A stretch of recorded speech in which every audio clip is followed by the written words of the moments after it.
Hello, everyone. Welcome to Behind the Headlines. I'm Lee Camp. Thanks for joining me. I have another amazing guest for you. I know I say that every time, but I mean it every time. So, yet another amazing guest. Thanks for joining us. Please take a second to hit subscribe, hit share, leave a comment. Even if your comment is just hello, it helps. So, please do all of that. And today as you guys know, Peru is a major story. What's been going on there, has been talked about around the world. And I wanted to get a more inside perspective, someone who actually lives there and knows the on the ground feel of what is happening in Peru right now, which very much feels like it's in a extreme crisis. And today I will be speaking with Eliana Carlin, Peruvian political scientist and also with a master's in public policy. And I heard another interview with her, and it's excellent. And she's highly informed on all of this. So I thought, who better? And I'm very excited to speak with Eliana Carlin. Hello. Hi. Thank you very much for this opportunity, Lee. Absolutely, no problem, and thanks for taking the time to do this. Where in Peru are you speaking to us right now? I'm in Lima, currently in Yeah. Lima, the capital of Peru. You're in Lima, and we have plenty of time to get to every detail of this crisis. So I figure let's start for a couple of minutes with learning about you. Where did you grow up, and what brought you to where you are now, being a political scientist? Well, I was born and raised here in Lima. I really love this city, but I'm also not very proud of Lima because of the recent, political situation. So we can discuss that Mhm. Yeah. later. So I was born and raised here in Lima, and I went to a private school, and after that to a private university, and after that I studied my master's degree at Georgetown University. So I had the privilege to receive private education, and So you spent time in the States. yeah, I spent a couple of years living in Washington D.C. when I have lived there for many years. I'm very sorry for you. That's a quiet city, and it's a good place to study a master's degree. I mean, it's not as Yeah. No, crazy I as other cities, but yeah, yeah. I've lived there for a couple of years, and actually was also very, very pedagogical experience for me to live in the States. Actually, when I first went to start my master's degree, it was my first time in the States at all. Mm. So when I went to my orientation week, it was my first week in the States, like in general, during my entire life. So it was quite an experience. A bit of a culture shock, I'm sure. A little bit, yeah, a little bit. So to get into what's happening right now in Peru, I feel like we should begin with a bit of a history lesson. If you can go back and tell us a bit about President Fujimori, which kind of seems like it led into this trajectory where we are now. Yeah, so our former dictator Fujimori, who is actually currently in prison, serving 25 years for violation of human rights, was our president during the whole 90s. So he was a very popular president actually during his period, and it was mostly or basically because he was responsible for fighting and supposedly defeating terrorism in our country. When we talk about terrorism in Peru, we talk about a very particular organization, terrorist organization, that is called Shining Path. In Spanish, it's called Sendero Luminoso.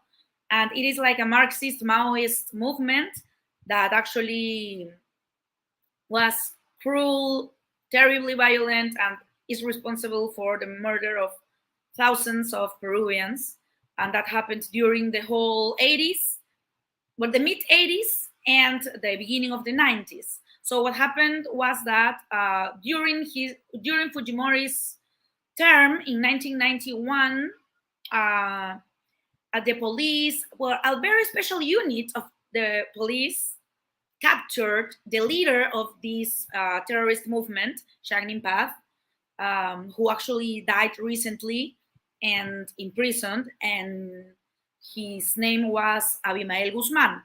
So during Fujimori's regime, the police captured him in like a very special intelligence operation, and Shangnin Path was a very vertical institution organization, and of course, after the leader was already in prison, the institution became very, very weak, and the country started to be a little bit more peaceful, you know. So that was a very, very, very important. So so a lot of Peruvians viewed Fujimori as a bit of a savior for a while. For more than a while. So I totally agree with what you said at the very beginning. So kind of like the political culture or the democratic culture of the country was shaped during the 90s. So we are now harvesting, what happened during the 90s, because what we have now is like our former dictator. Of course, he's in prison for, as I said before, violation of the human rights, but people kind of like are like kind of think about that as something that is not too bad, since he was responsible of taking peace back to the country and stuff like that. It's kind of like relative. So human rights are not necessarily the most important thing for the Peruvian elites, who actually very actively supported Fujimori's regime. And that is what we are seeing right now. We have a regime systematically violating the human rights, and our elites act like nothing is going on. So it can be surprising, but if you know a little bit of history of Peru, it's not surprising at all, because Fujimori's regime survived for 8 years as a dictatorship, violating the human rights systematically, and survived with the active support of our economic and political elites. So we are experiencing a very, very similar situation. I imagine also pretty endorsed by the United States at the time. No, completely. It's like, that's what I was going to say. So Fujimori, after the capture of Abimael Guzman, the leader of Shining Path, Fujimori was already a very, very strong government. He gained a lot of popular support with that. After that very, very important capstone during his period, and he actually ran a coup d'état where he shut down the Congress and took, like, all the judiciary system and the Congress, and of course took total control of the executive branch, and he gained complete control of the country, including the media and including all the other institutions, and we became a dictatorship. And using as an excuse the capture of this terrorist leader, all our elites and all the academia, formal academia or Western academia, and political leaders, journalists supported that regime, even though it was already formally, officially a dictatorship.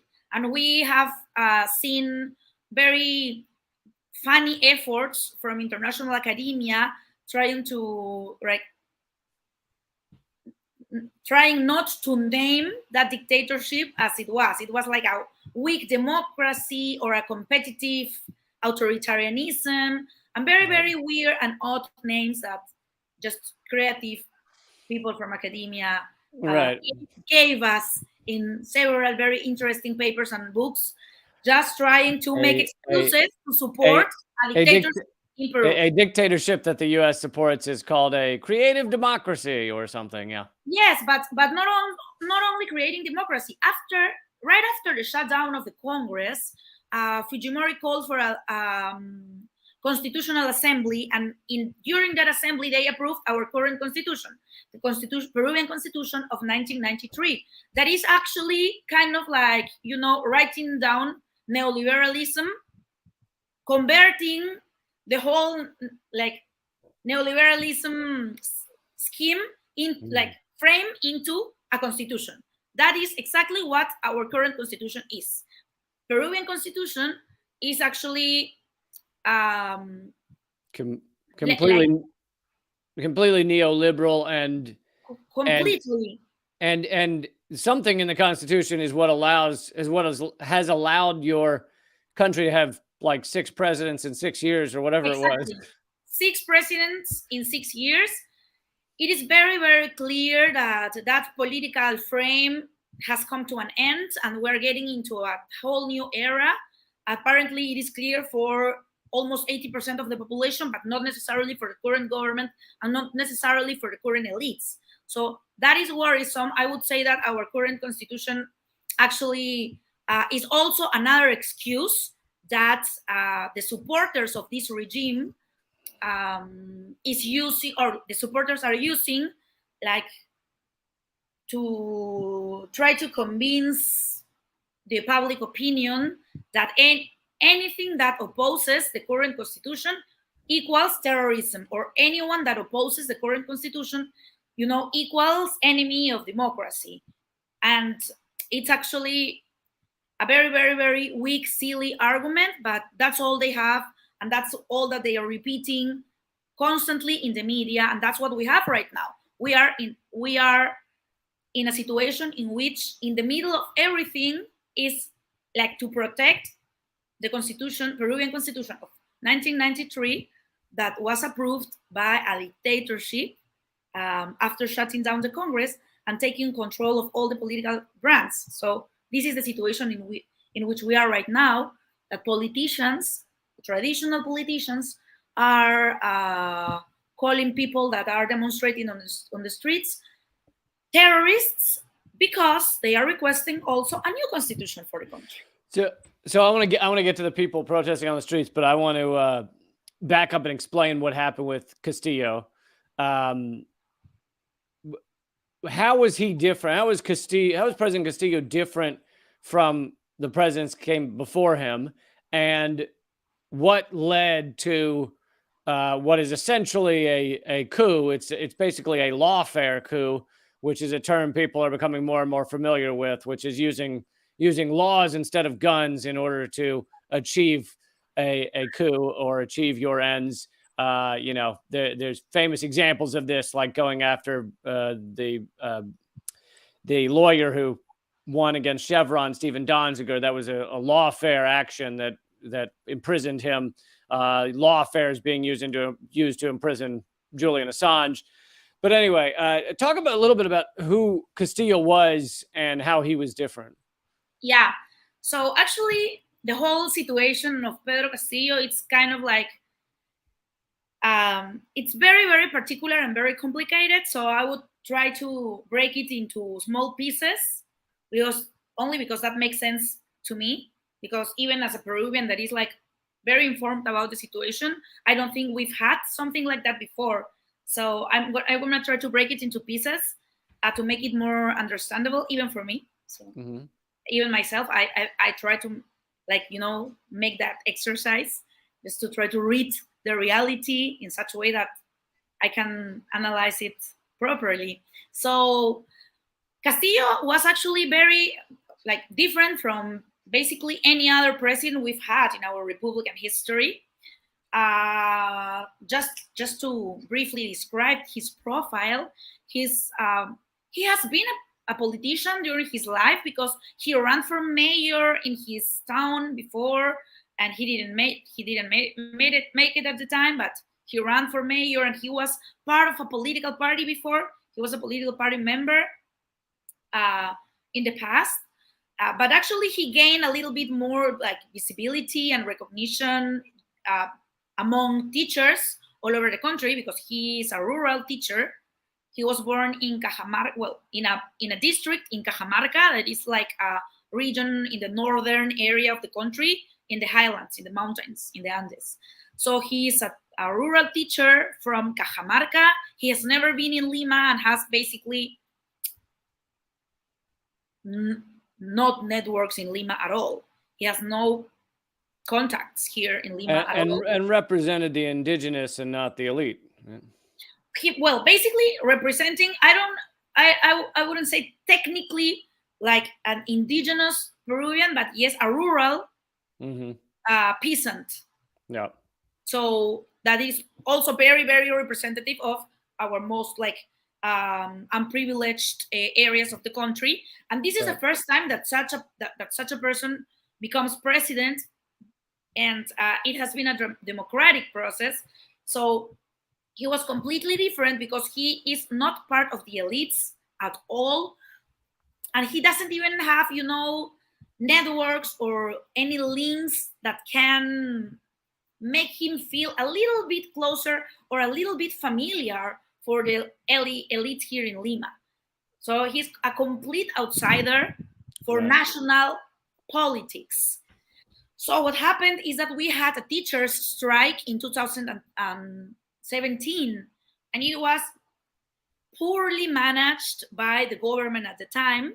At the time, the president was Pedro Pablo Kuczynski. So like a completely, well, people linked to banks and, you know, big finances around the world. So well, his last name was Kuczynski, or is Kuczynski Goddard. So basically a very, very privileged Peruvian. And they managed, his government managed very poorly that teachers' strike.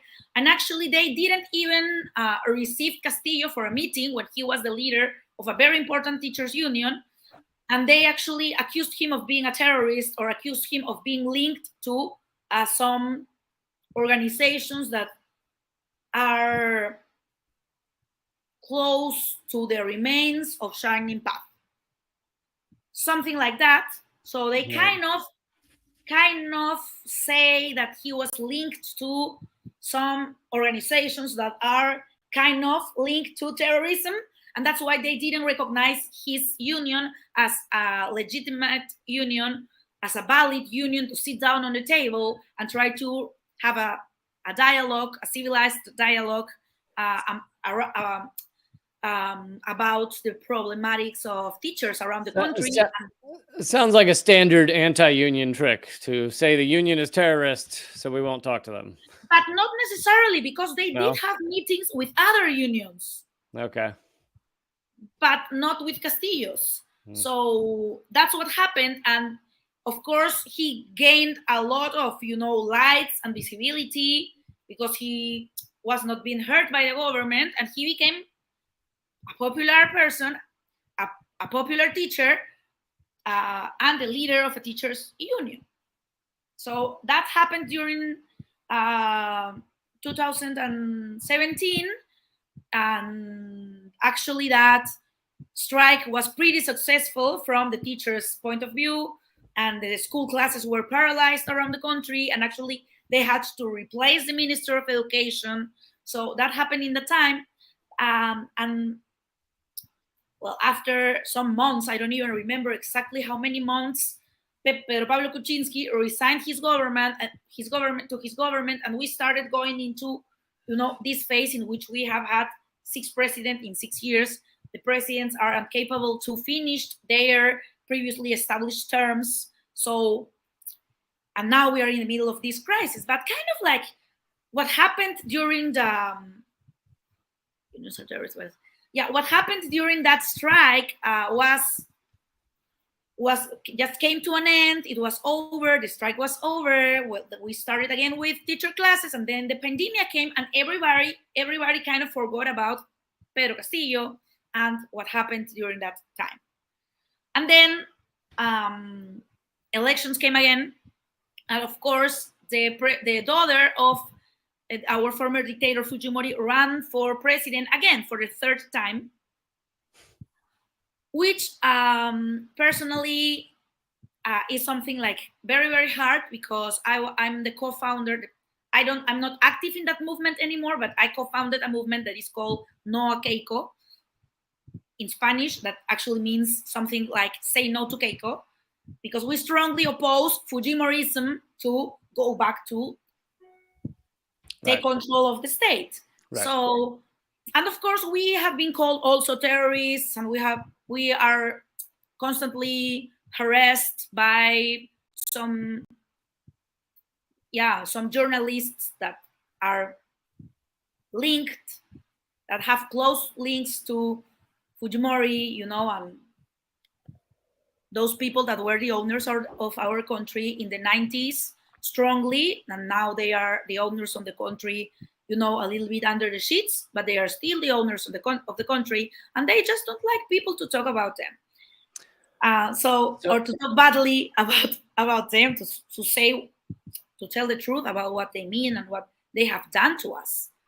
So Castillo ends up kind of surprising everyone and winning the election. Yeah. And then within a year, they're able to basically say that he's, what he's doing is illegal and we need to arrest him. And he tries to, if I have this right, you can correct me if I'm wrong. Because he knows this is coming, he tries to disband Congress, which he's legally allowed to do. But before that can happen, or instead of that, the Congress then votes overwhelmingly to oust him. Yeah. So the situation during the general elections here is, I think, also like very, very important to understand what happened afterwards. Okay. So we had this electoral process, and you know about that because, of course, when we have like a ballotage, a second round in a general elections, society becomes like very, very, very, very like divided, and polarization just rises into amazing levels. Right. So we had something like that here, but the particular situation in Peru is that, of course, we had on the one hand we had Keiko Fujimori running for president again for a third time, but in the other hand we had the, I would say, representative of the most radical leftist political party that has been into a ballotage in the country in the last 30 years, or at least. So, of course, the elites and the big corporations and basically all the corporate media were very, very, very, very, very worried about Castillo winning the elections. And they just invest so much money. It was like an obscene campaign supporting Fujimori. They raised money in every possible imagined way, and they used every space they had on TV, on radios, on the streets, on schools, inside companies to campaign for Fujimori. So that's what happened during the second round, during the ballotage in the elections in 2021. We've seen that, we've all witnessed that, and we all have seen these people enthusiastically campaigning for Keiko Fujimori. So these people, so-called Democrats, just supporting actively the daughter and the president of the political party from a former dictator that is in prison for violating human rights. We've seen that, and this is what is that has been going on during that campaign. And to me, and I want to apologize again, I have apologized in other interviews before, because now I'm not talking as a political scientist or a lecturer, a university lecturer. I'm speaking as a Peruvian, and if I had the chance as an activist as well, at least a human rights activist and an anti-Fujimori activist. So the kind of like the point of view of behaving like that during that campaign was basically that opposing Castillo was opposing communism, and crazy accusations against him. And supporting Keiko equals supporting democracy. How come supporting the political party of our former dictator can become suddenly supporting democracy? I still don't understand that, but apparently our elites just kind of convince themselves about that just to feel better about what they were doing, right? So Right. I cannot find any other reason. So it was like a very aggressive campaign. Society became even more polarized that we went before, and even with that amount of money, that polarization, at that the incredible coverage of the media supporting Keiko Fujimori, Castillo won the elections. Right. Just to put like a very very visual example of what Castillo was during those elections, when CNN announced the results of the Peruvian elections, they didn't even have a photo of Pedro Castillo. They had Keiko Fujimori's photo, and they had this, little image of a like an, you know, the silhouette. That sounds a lot like CNN. They Yeah, don't the they wouldn't silhouette prepare. of any random man. Right. Right. So it was like, yeah, very, yeah, just informative of, the relevance of Pedro Castillo, not only inside the country but in general. So as soon as the results were announced, representatives of the right-wing political parties in the country announced that they were going to appeal the results of the elections. So what they did was something that is like beyond what I was expecting to witness, even from those horrible and anti-democratic persons. And they designed a strategy in which they kind of like cherry picked the very specific districts and provinces in which Castillo had the highest voting rates, and they appealed those votes. I don't know if I'm saying it correctly, but they, Yeah, you are. they request the annulment of those tables, of Right. those electoral tables, and Right. they Some of that's been done in the United States as well. Yeah.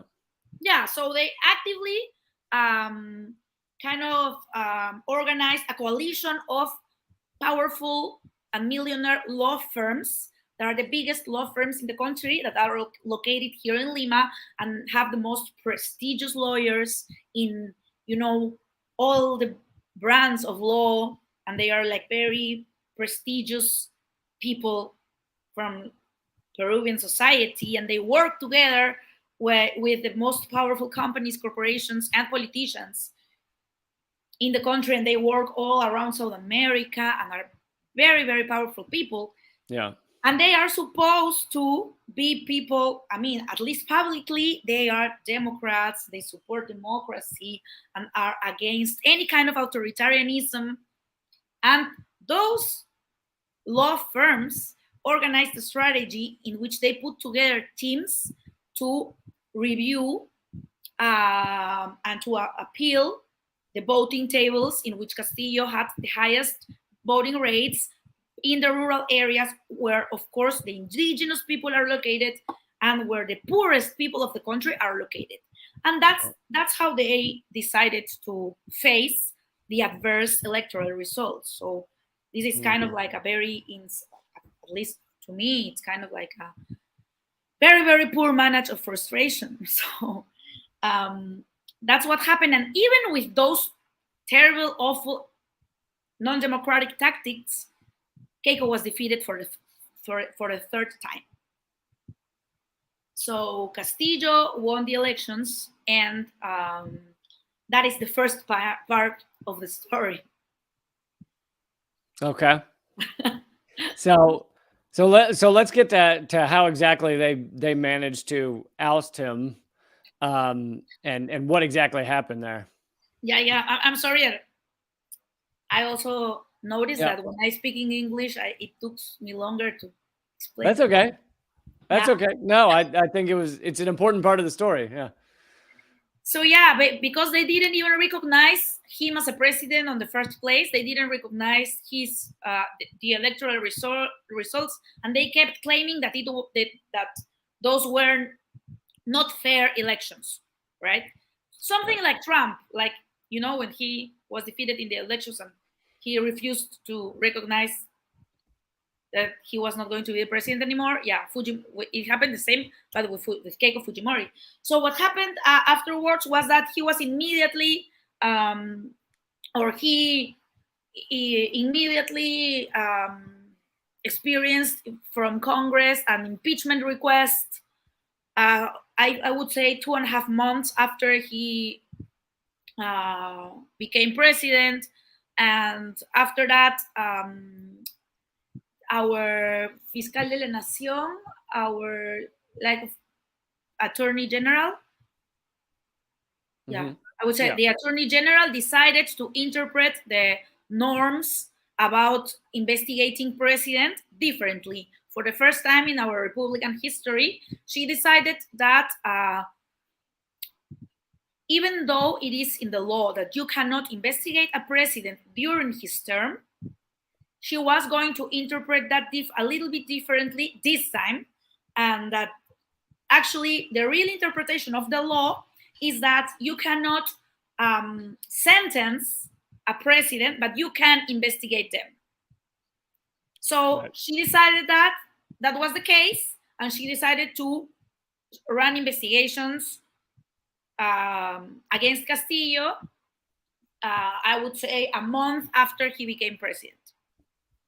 So then you had not only the Congress requesting for impeachment constantly, you had also the Attorney General in a very innovative decision investigating the president during his term. And of course, you had the media behaving in the same way they were behaving during the campaign. So this was not at all a democratic situation, I would say. I don't consider that was a regular, yeah, this is not the regular way in which presidents start their government in Peru. So I know that this goes a little bit beyond political science, maybe sociology or anthropology, but I think that racism is on the bottom of what we have witnessed here in Peru. Mhm. Of course, also, you know, I don't know, corporative interests, and of course, And international pressures, of course. But on and top of and that, you yeah, racism. and U.S. interests as well. I wanted to show this article, and that this isn't a secret. They publicly posted it, but the U.S. diplomat met with the Peruvian defense minister the day The before day before, that's true. Castillo was overthrown, and she is a former CIA agent, There are no although former CIA agents. there are no former CIA agents. So this is a CIA agent meeting with your defense minister, and the defense minister was kind of key because when the coup happened, he told the military to side with the new government. Hmm. Yeah, of course. International interests and international pressures were there from the very beginning as well. And that photo is a public photo. It is on Twitter. Those are facts that actually happened. That was a meeting between the ambassador of the States, who happens to be a former CIA agent, and the Yeah. Minister of Defense. And there are also other informations about, yeah, a very weird, I would say, special group that had been put together a couple of months after the attempt of coup from Castillo. This very weird special group between people from the military and people from the police forces that were ready to imprison Castillo if something happens. If something happens, If right? something happens, and yeah, and I was like asking myself, how come like they were putting together a group like that? Okay, like based on what, right? So Right. it kind of, it's, no one is talking about that here. As you as you can understand, it is kind of forbidden to talk about it. And actually, now that we are having this conversation here, it was very funny because it wasn't only one time. I would say 3 or 4 times. President Boluarte and members of her cabinet mentioned that there are some analysts, journalists, and activists speaking to media outside the country and just making Peru look bad in front of the international arena, and that is so bad, and the embassies of Peru around the globe need to stop that, and to run a campaign, to launch a campaign against all these opinion leaders that are talking poorly about this regime around the globe. So they are paying attention also to people that are trying to just to share what is going on here, and they are worried because violation of human rights is basically no joke for anyone. And of course, we are not in the 90s anymore. We have different ways to communicate what is going on, so they don't have things as easy as they had them before. So they are aware of that, and they are worried. Yeah, and so they arrest him, They arrest and him, yeah. and and Going then back to the story. and then Boluarte becomes president. And talk about her. And I think one thing that confuses people about her is, I think some people see that she was his vice president and was in the same party as him. So some people say, well, it's not a true coup because you have the same people in power. Yeah, so I do want to say though that actually, yes, Pedro Castillo tried to, he attempt a coup in the country. That is true, and of course that is not in the constitution. That is true. That is true. Some analysts and some analysts said that it's kind of like um, it was like a, a coup from the legislative branch, fighting towards a coup from the executive branch. So it was like a very weird situation because he attempted a coup. He was immediately imprisoned, and actually there are. Well, it's not. Well, I don't think it can be called a coup if he's in power. But The thing is that I wouldn't say he is in power. Like the vice president was elected with him, yes, of course, but she actually is running the country with all the forces that lost the elections. Right. She's joined with the right wing. Yeah. She immediately partnered with the political parties that strongly opposed Castillo. So that situation is very, very odd because we have now another fact that is funny, because at the beginning of December or just the very last days of November, Dina Boluarte, that has been a minister from Castillo's government during his whole period, during Castillo's 17 months, she resigned from being a minister and sent a letter resigning, a resignation letter, where she didn't even say thank you to Castillo. So that was kind of weird. So that those last days of Castillo's government were kind of odd. So there are things that happened that are kind of odd. I think we are going to know a little bit more about what happened. I am convinced that there are some informations that we Peruvians still don't have, and of course we deserve more explanation. But I think that I think that just by mentioning some very specific facts, we can raise a lot of interesting questions that have no answer yet, right? So yeah, Castillo did that. Then he was imprisoned. A lot of procedures were violated.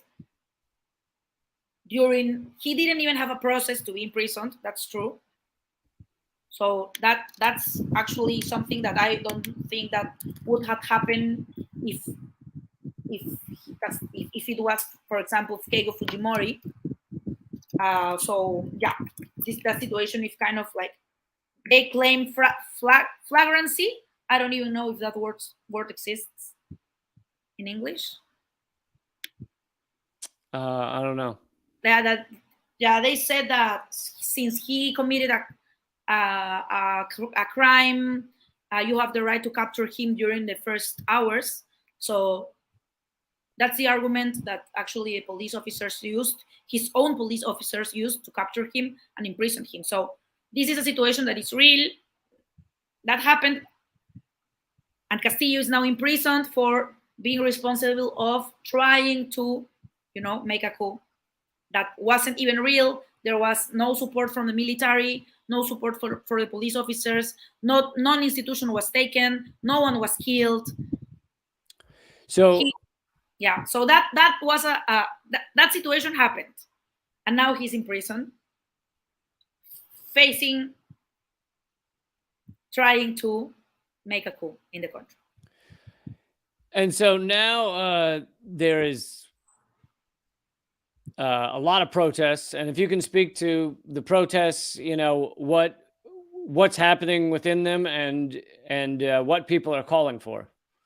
Yeah, so of course after that, because Dina Boluarte is a non-elected president, she was like the vice president, but no one voted her for president. We had a cycle of processes that now is a little bit quieter, and it is about to start again in March. So some new protests have been announced by some social movements, especially in the southern area of the country. So what happened is that as soon as Dina Boluarte became president, we had a lot of protests on the streets. First of all, asking for the freedom of Pedro Castillo and requesting for a new constitution. So those were the very first protests that took place in the country. But of course, the movement have been growing after the violation of the human rights, because all the terrible state repression and the brutality of the armed forces and the police forces in the country has gained also the rejection from another sector of the society that maybe was not that engaged with, the first protests or the reasons of the first protests. So kind of like it is kind of like you have like a very, very strong percent of the population that opposed Dina Boluarte from the very, very beginning, because they want Castillo to be put back in office and because they want a new constitution. Now you have people protesting because they want Dina Boluarte out. Right. Because of the terrible violation of the human rights. Okay, so that is now the situation of the protests. They are going, I would say, to restart during March. But I think that it is also important to talk about the terrible and non-democratic way in which Dina Boluarte is running the country. So I think we all have the right to be suspicious about what happened before December 7th, just because the way she has been behaving from the very first moment. So it is not only that the first congressmen or the first Congress parties she met with after she became president are the parties that opposed Pedro Castillo very, very strongly, and she's governing with them. Actually, she's running the country with them. She actually took a decision that is I don't see why she thought that was going to be good for anyone, but she actually assigned as the chief of the intelligence office, intelligence direction of the country, a person that worked together with Vladimiro Montesinos. So the Fujimori's advisor, that is also in prison for actually planning the violation of the human rights, planning the proper operation that killed systematically, like, members of the civil society that opposed Fujimori's regime, basically, including union leaders, including university students, and of course poor peasants in the highlands. So Dina Boluarte actually decided to work together with Fujimori and Montesinos and people that are closely linked to them, and we saw the beginning of the terrible violation massacres that have been going on around our country. So she replaced that person after, I would say, the second massacre, after we had 20 dead people on the streets. Dina Boluarte decided to replace that person from the intelligence direction. However, I think that is very informative of what she is deciding to do with the country. So now we don't only have, yeah, exactly.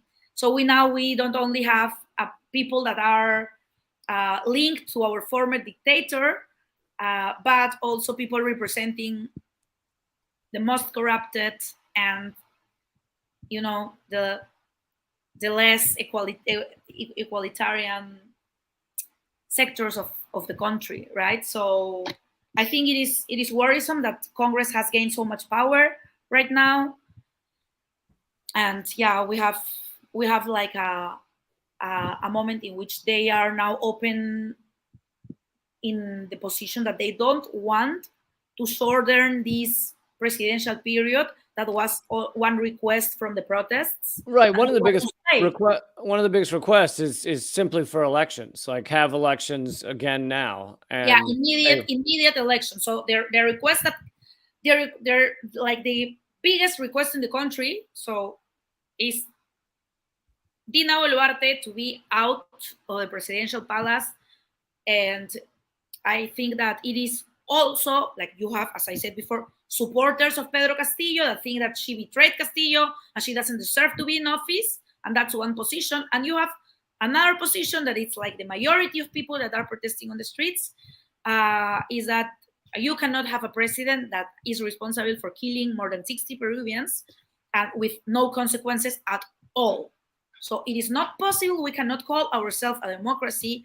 We cannot call ourselves even, like, a civic country, like, if there are no consequences for such thing as 60 murders on the streets.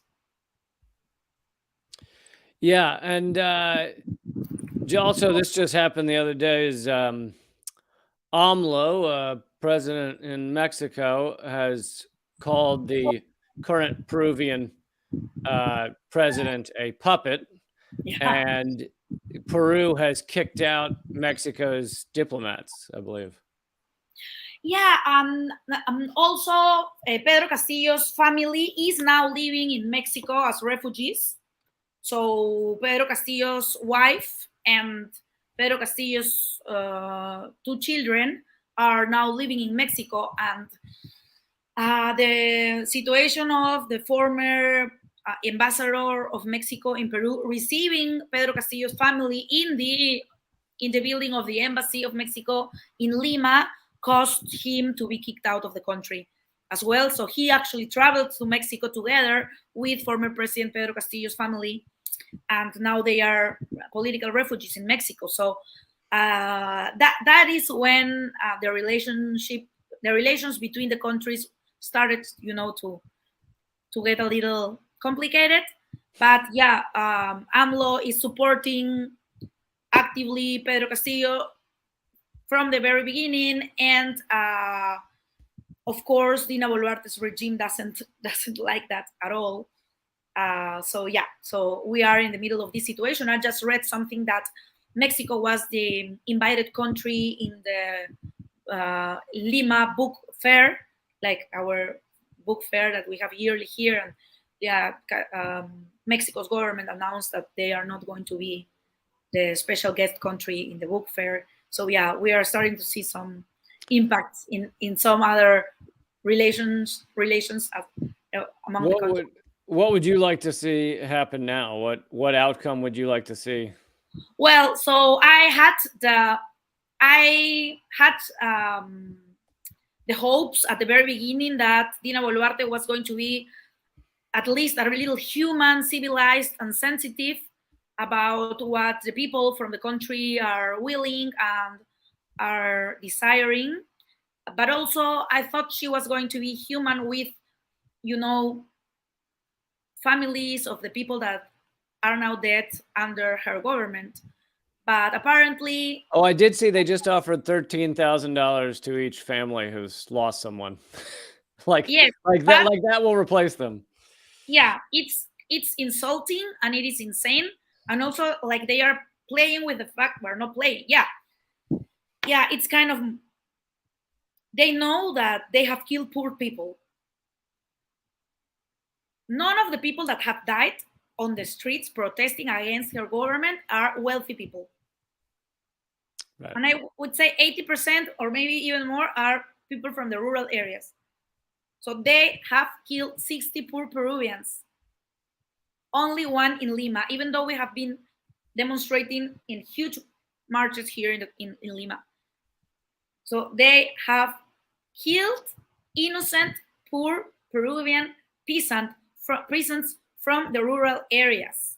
And now they are trying to pay money, and they say that it's like a, how they called it, it is absurd, like a solidarity support.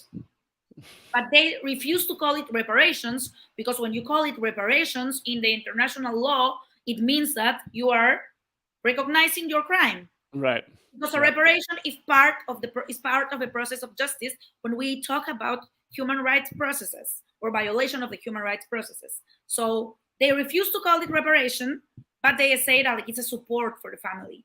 So it is just insulting, as people's lives can be valued with, a little bit of money. But yeah, so that is what is going on here in the country. I think it's a very, very worrisome situation. I thought she was going to be, decent enough to resign, but now it is very, very clear to me that she's not going to resign. And of course, the Congress is also not going to do their job of approving the short term of the presidential period. So they are going to do what they need to do to stay until the official end of this period, which is 2026. And so I think, or I feel that it might be a small chance of having elections maybe in 2024 if the protests resume in a very, strong, robust way, or if something else happens. I don't know what, but in Peruvian politics, you never know what is going to happen. But so if they had the chance, they would stay until 2026 because they want to remain in office, they want to retain power, and they just are completely ignoring the popular opinion and basically the violation of the human rights. No one seems to care about that. No one. No one. It is almost like, yeah, like it is inappropriate to mention that. It's like that makes us uncomfortable. Please shut up. So this is the situation here on the media and stuff like that. But so I don't see these people leaving office, but there is a small chance that maybe, and only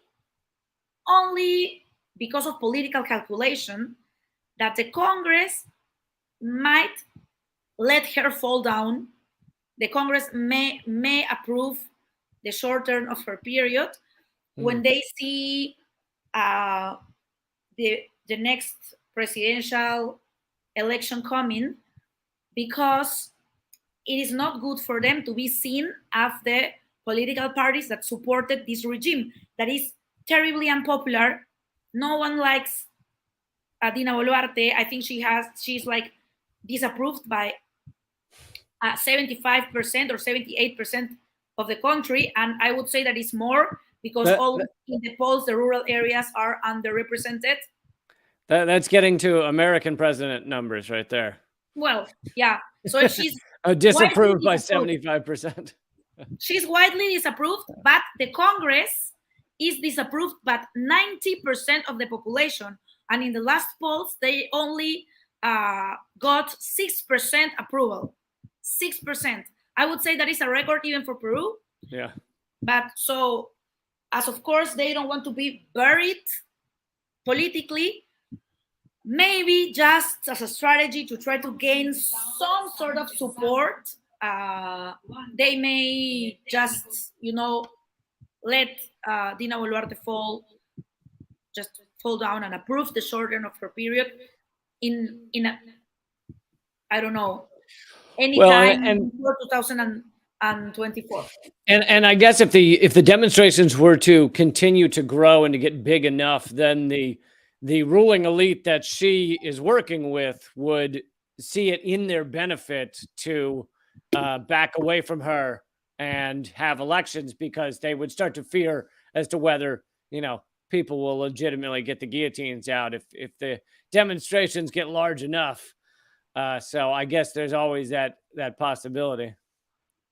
Yes, there is always that possibility. As I said before, people are like kind of like getting into, it's cyclical, right? So you have people that here in Lima people that actually comes to Lima to demonstrate, and they stay here. They come from their regions. It is very far away. They don't really have the money to do that. They are like working like in a very cooperative way. Yeah, raising money to try to keep the protests alive. And actually, this regime is like taken to jail and to legal processes, like regional or even like small local leaders that are caught with like money, like I would say $300 or $400. Like the police is considering that like suspicious amount of money for people to manage, apparently, and they are actually taking people to prison with that argument, which is highly authoritarian as well, and that is going on also in the country. Well, I can't thank you enough for spending this time with me and breaking it all down from the front row seat you have there. I certainly hope things get better for your country. Where can people follow your work? Well, I'm on Twitter. I'm Eliana Carlin, just my name and my last name.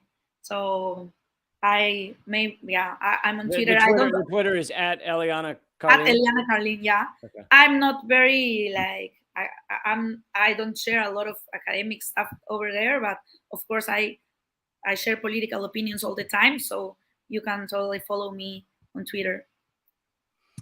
Thank you so much for this time. Thank you, Lee. It was a huge pleasure to share with you, and thank you for the opportunity to inform a little bit more about what is going on here in Peru. Absolutely. Be well. Thank you. All right, folks. There's Eliana Carlin, a joy to speak to, and also obviously highly informed in what's going on in Peru. Hope things get better there soon. And it speaks to what, and I get that the U.S. is not 100% behind this, but the U.S., for those of you who are American or care about American issues, the U.S. is a presence and a force, and met with the people that perpetrated this coup and helped create it, helped give help play an advisory role at minimum. And this is what we do. We go around the world destroying democracy, destroying people's countries, and then, expect to just have endless power, endless hegemony. And obviously it's infuriating to see what it's done to other countries, but there is a lot of hope there as well. People are standing up and fighting back, not just in Peru, but in, Bolivia and Brazil and Mexico and so many places around the world. Anyway, folks, that is the show. I want to let you know I am moving and dealing with other family stuff for the rest of the week, so there will not be another interview this week. But there is a Most Censored News that comes out tomorrow. That's all at youtube.com/behind the headlines. I hope you will click subscribe and click the bell icon. And if you want to see this independent news continue, someone's saying I'm moving to Russia. No, I'm not moving to Russia. Sorry. I'm done. I am done being a what everyone calls a Russian agent, even though I never was a Russian agent, but people like to accuse me of that. So there won't be more live streams this week. However, there is a Most Censored News comes out tomorrow, and that's at youtube.com/behind the headlines. Join up at patreon.com/behind the headlines. If you want to support this show, we are completely independently funded. We are not funded by any of the evil corporate giants. So it comes down to you guys. Hope you will see the need to support us and the desire, not just the need, but the desire. Thank you so much. And I will see you, other than Most Censored News, which comes out tomorrow, I will see you next week. Keep fighting.